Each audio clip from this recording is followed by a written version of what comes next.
ഞെരുക്കത്തിന്റെ വഴികൾ വിശാലമേറിയ വഴികൾ. പല വഴികളിലൂടെ നാം യാത്ര ചെയ്യുമ്പോൾ പല തരത്തിലുള്ളതായ പ്രതിസന്ധികൾ നാം അഭിമുഖീകരിക്കേണ്ടതായിട്ട് വരും. അവിടെ ഇരുൾ അടഞ്ഞ വഴികളിൽ തിരുനാളമാകുവാൻ ഇന്നത്തെ ചിന്ത. Praise the Lord. ദൈവത്തിന്റെ അതിപരിശുദ്ധ നാമം വാഴ്ത്തപ്പെടുമാറാകട്ടെ. ഇന്നത്തെ ചിന്തയ്ക്കായി നാം തിരഞ്ഞെടുത്തിരിക്കുന്നത് യെശയ്യാ പ്രവാചകന്റെ പുസ്തകം 63-ാം അധ്യായമാണ്. ഈ അധ്യായത്തിൽ പ്രവാചകൻ രേഖപ്പെടുത്തിയിരിക്കുന്നത് ക്രിസ്തു തന്റെ ശത്രുക്കളെ പരാജയപ്പെടുത്തുന്നതും തന്റെ സഭയോട് താൻ കൃപ കാണിക്കുന്നതുമാണ്. ദൈവമക്കളാകുന്ന നമ്മുടെ ശത്രുക്കളെ നമുക്ക് ജയിക്കുവാൻ കഴിയുമെന്നാണ് ഈ അധ്യായത്തിലൂടെ നമുക്ക് കൂടുതൽ മനസ്സിലാക്കുവാൻ സാധിക്കുന്നത്. മാത്രമല്ല, നമ്മുടെ സ്വർഗീയ പിതാവിന് തൻ്റെ മക്കളാകുന്ന നമ്മളോട് അവിടുന്ന് കൃപ തോന്നുന്ന ദൈവമാണ്. 16-ാം വാക്യത്തിലേക്ക് നാം കടന്നു വരുമ്പോൾ അതിൻ്റെ 2-ാം ഭാഗത്ത് നാം ഇങ്ങനെ കാണുന്നു: നീയോ യഹോവേ ഞങ്ങളുടെ പിതാവാകുന്നു, യുഗാരംഭം മുതൽ ഞങ്ങളുടെ വീണ്ടെടുപ്പുകാരൻ. അതെ, സർവശക്തനായ ദൈവം നമ്മളുടെ സ്വർഗീയ പിതാവാണ്, നമ്മുടെ ഉടമസ്ഥനാണ്, നമ്മുടെ വീണ്ടെടുപ്പുകാരനാണെന്നാണ് പ്രവാചകൻ ഇവിടെ രേഖപ്പെടുത്തിയിരിക്കുന്നത്.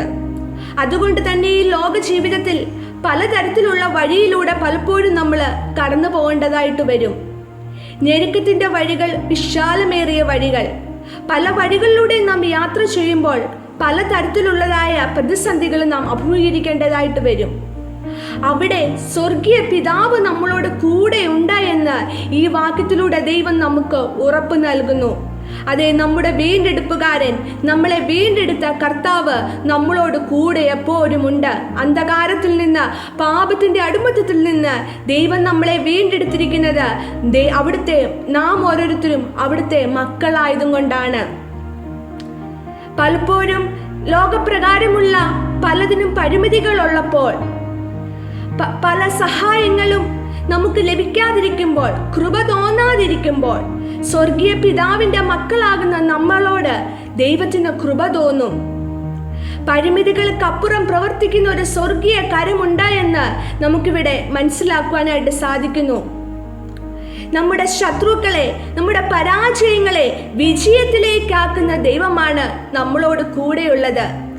റോമാലേഖനത്തിൽ പൗലോസ് അപ്പോസ്തലൻ ഇങ്ങനെ പറയുന്നു: നാമോ നമ്മെ സ്നേഹിച്ചവൻ മുഖാന്തരം ഇതിലൊക്കെ നാം പൂർണ്ണ ജയം പ്രാപിക്കുന്നു. അതേ പ്രിയമുള്ളവരെ, സ്വർഗീയ പിതാവിന്റെ മക്കളാകുന്ന നമ്മൾ ഓരോരുത്തരും ജയം പ്രാപിക്കാനാണ്, ജയത്തിനു വേണ്ടിയാണ് ദൈവം നമ്മളെ വിളിച്ചു വേർതിരിച്ചിരിക്കുന്നത്. കാരണം നാം സേവിക്കുന്ന സർവശക്തനായ ദൈവം, നമ്മുടെ സ്വർഗീയ പിതാവ് ജയിച്ച ദൈവമാണ്, ജയിച്ച പിതാവാണ്. അതുകൊണ്ട് തന്നെ ജയിച്ച പിതാവിന്റെ മക്കളാണ് വീണ്ടെടുക്കപ്പെട്ട ഓരോ ദൈവമക്കളും.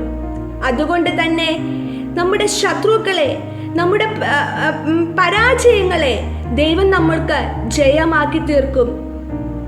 കൂരിരുൾ താഴ്വരയിൽ കൂടെ നടന്നാലും ഞാനൊരു അനർത്ഥവും ഭയപ്പെടുകയില്ല. കാരണം എന്താണ്? ദൈവം എന്നോട് കൂടെ ഇരിക്കുന്നു എന്നാണ് സങ്കീർത്തനക്കാരൻ വ്യക്തമാക്കുന്നത്. അതേ, കൂരിരുളിന്റെ താഴ്വരകൾ കടന്നു വരാം, പലതരത്തിലുള്ളതായ പ്രയാസങ്ങളും കടന്നു വരും. എന്നാൽ നമ്മൾ ഭയപ്പെട്ടു പോകത്തില്ല.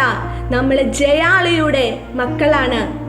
ആകയാൽ സ്വർഗീയ പിതാവിനെ കൈക്കൊള്ളാത്തവരാരെങ്കിലും ഈ സന്ദേശം കേൾക്കുന്നുണ്ടെങ്കിൽ, കർത്താവായ യേശു ക്രിസ്തുവിനെ നിങ്ങളുടെ രക്ഷിതാവും പിതാവുമായി സ്വീകരിക്കുവാൻ തയ്യാറാകുമെങ്കിൽ നിങ്ങളുടെ ജീവിതത്തിലും ജയം നൽകുവാൻ സർവശക്തനായ ദൈവമാണ്. അതിനായി ഞാൻ നിങ്ങളെ ആഹ്വാനം ചെയ്തുകൊണ്ട് ഈ ലഘു സന്ദേശത്തിൽ ഇരിക്കുന്നു. ഈ വചനങ്ങളാൽ ദൈവം നമ്മെ അനുഗ്രഹിക്കുമാറാകട്ടെ.